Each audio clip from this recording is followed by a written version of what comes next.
Meus queridos irmãos e irmãs, o Evangelho de hoje, a continuação da parábola do semeador.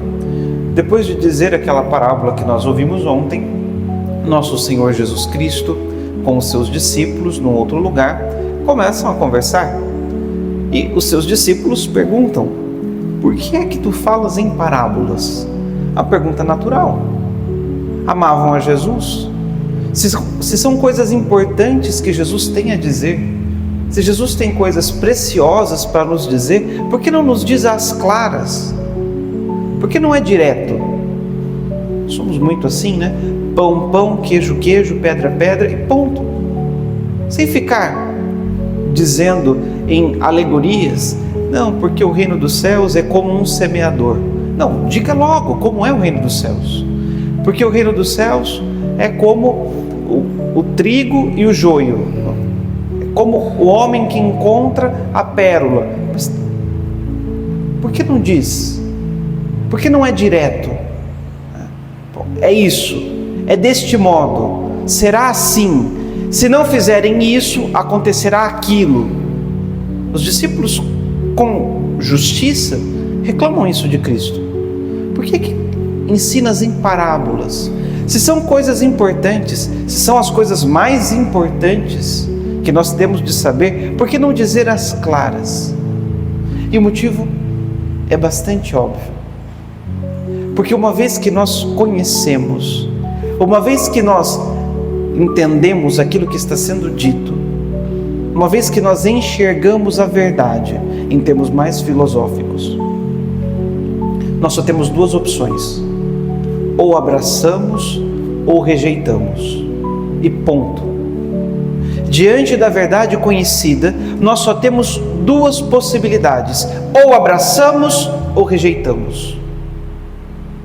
E vejam que tragédia seria se Jesus tivesse dito muitas das coisas que ele gostaria de ter dito, ou melhor, que ele poderia ter dito de forma direta. Quantos iriam ver a verdade e rejeitar? Quantos iriam ver aquilo que Deus está propondo e rejeitar? E rejeitando, se condenar. Porque aquele que conhece a verdade e a rejeita, se condena.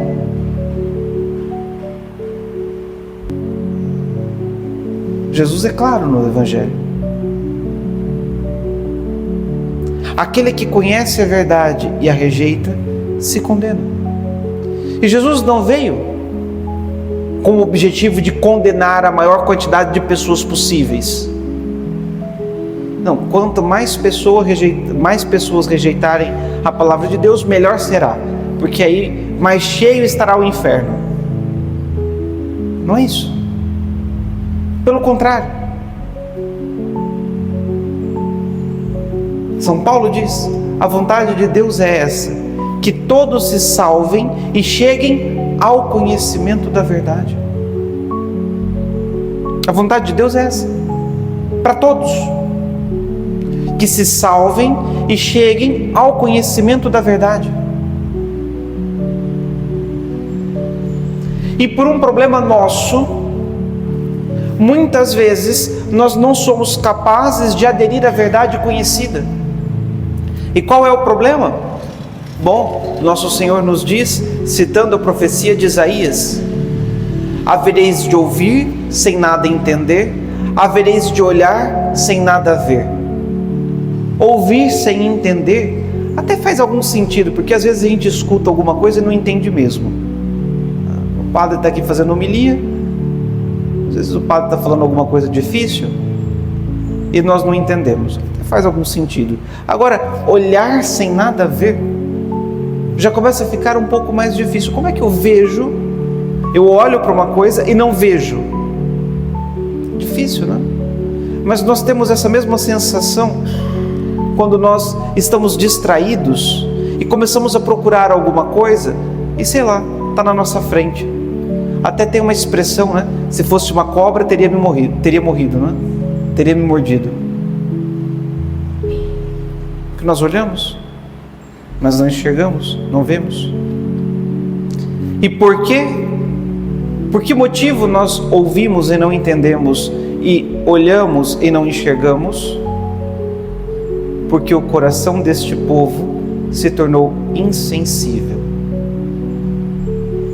Adiantaria anunciar a verdade às claras, como Jesus fez com os discípulos.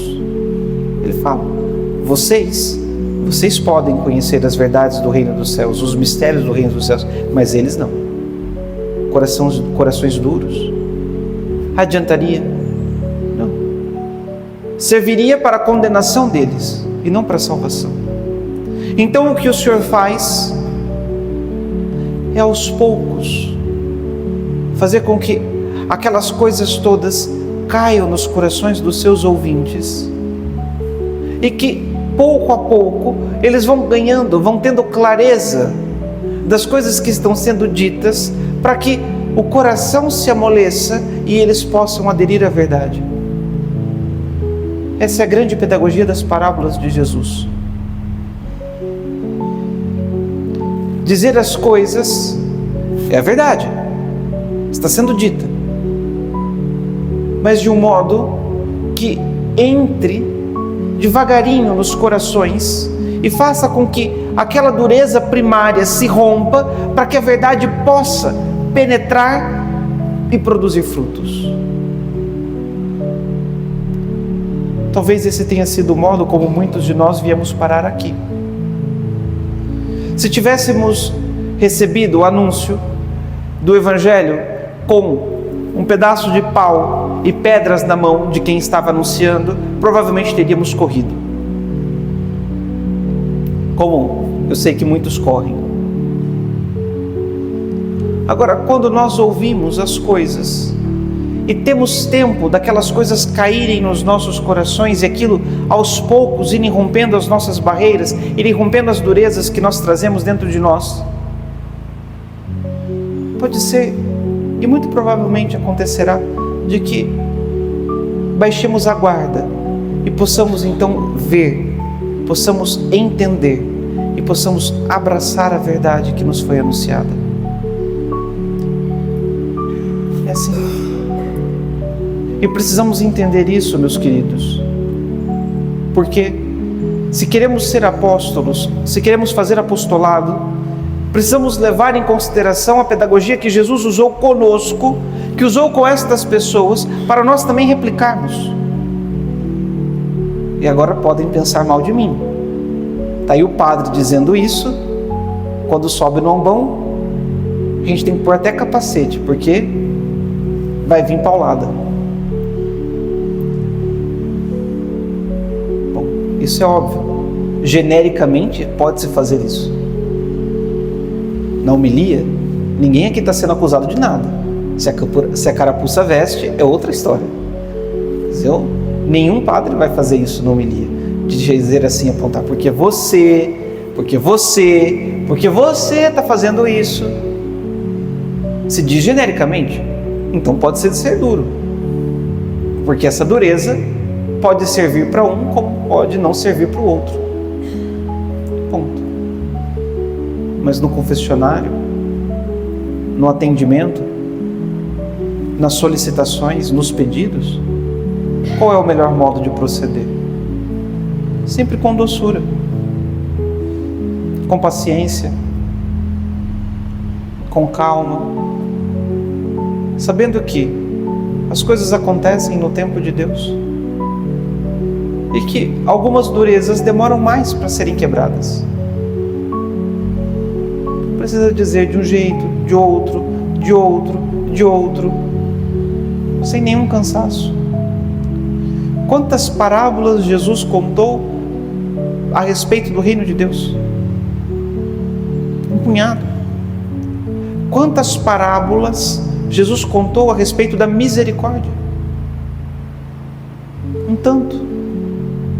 É a mesma coisa sendo dita, mas de modos diferentes. Para quê? Todos os corações duros tenham a possibilidade de quebrarem as suas durezas, escutarem, entenderem, enxergarem aquilo que estão vendo e abraçarem a verdade conhecida e anunciada. Podemos aprender muito com o modo com que Jesus nos trata, com o modo com que Jesus fala conosco. Podemos fazer isso com muitas pessoas.